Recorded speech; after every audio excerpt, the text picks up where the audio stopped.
video that I ideally wanted to be putting out today, but something that I need to address, right? So if you were watching my my live stream yesterday, you might have noticed the abrupt end, and hopefully, it remains up there. I think it was really good content and really beneficial to those of you that are looking to elevate your skills in security, whether it be through going through the OSCP or just like in general trying to learn more in this space. It had really good information on SQL injection and stuff like that. However, the live stream was brought down yesterday due to, I guess, someone reporting the video for harmful material, right? And, obviously, it wasn't harmful material in any way. We are literally trying to get certifications, trying to level up our game so that we can be better pen testers, be better red teamers, and protect against, the legitimate hackers, right? I think the biggest problem is in the fact that it's named live hacking, right? So my assumption, my guess probably is that some random viewer on the internet saw it suggested in their thing because I was live and saw it said live hacking, came on here, just saw a bunch of crazy terminal stuff going on, and probably didn't have much of a clue when it came to security. Probably reported me for, malicious material or whatever. So anyways, they're trying to get me community guidelines struck, and so going forward, I plan on just rebranding the name of the live stream.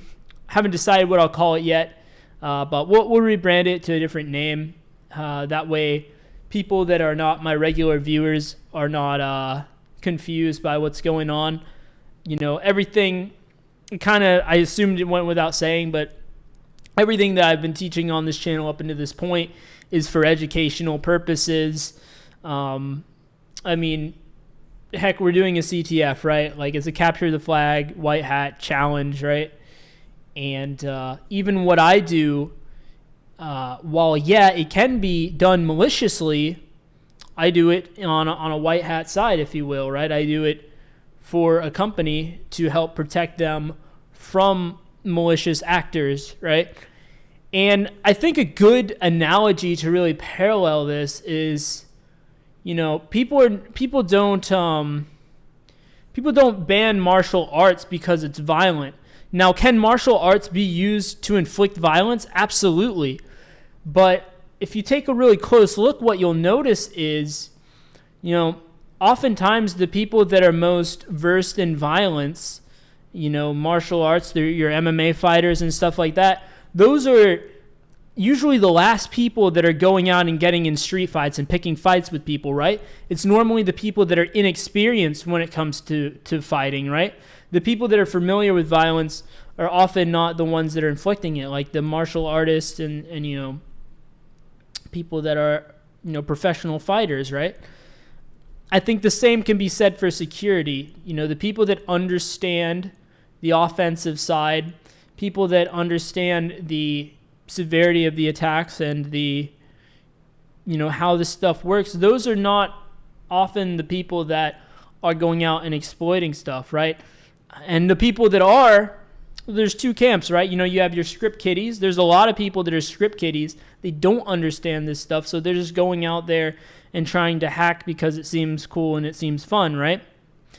Those are definitely not, people that are watching this kind of content and trying to actually learn this stuff seriously. And then you have your second camp where there are people that are, maybe like nation state threat actors or more sophisticated hackers, and they're not out there trying to get OSCP. Let me assure you, the people that are the pretty high level hackers, they don't learn from my content on YouTube. I can assure you that, right?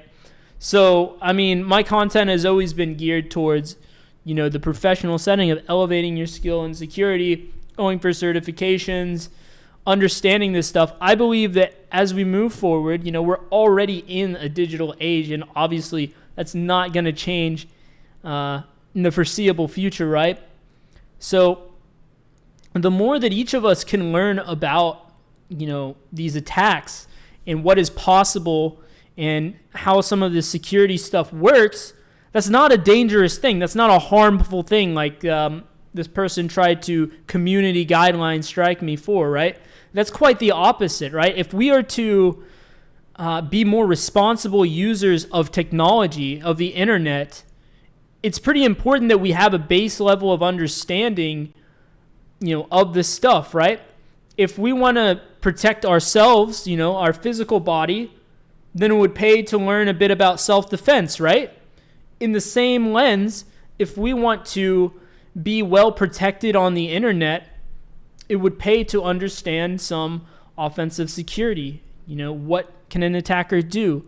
You don't necessarily have to be the best hacker to be safe on the internet, just like you don't necessarily need to be a world-class fighter to be able to protect yourself and to avoid conflict, physical violence, right?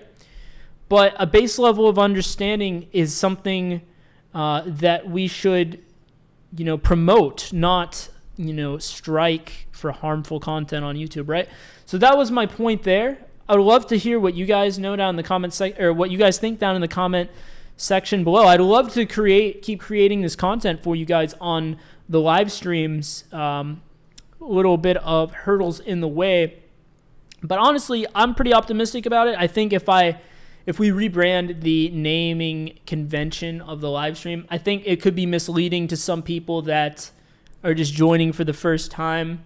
They might think that I'm like doing some black hat hacking live on stream, which is not at all the case. We're just doing some fun capture the flag challenges on boxes that are meant to be exploited, right? For educational purposes. That's the whole point that hackthebox.eu is a site, right? So yeah, I would like to hear what you guys have to say on the matter, and I hope you've been enjoying the content so far. I've been uploading daily, and no matter what happens with all this stuff, that's not going to change. We're going to keep going. We're going to keep pushing forward, but hopefully we can keep doing the ultra technical content, because that's the content that I enjoy making the most, and I think is also the content that is the most beneficial. But if you've been enjoying it so far, be sure to subscribe. Helps out the channel. And hit the like button, and yeah, we'll just keep going forward. I will see you guys in the next video.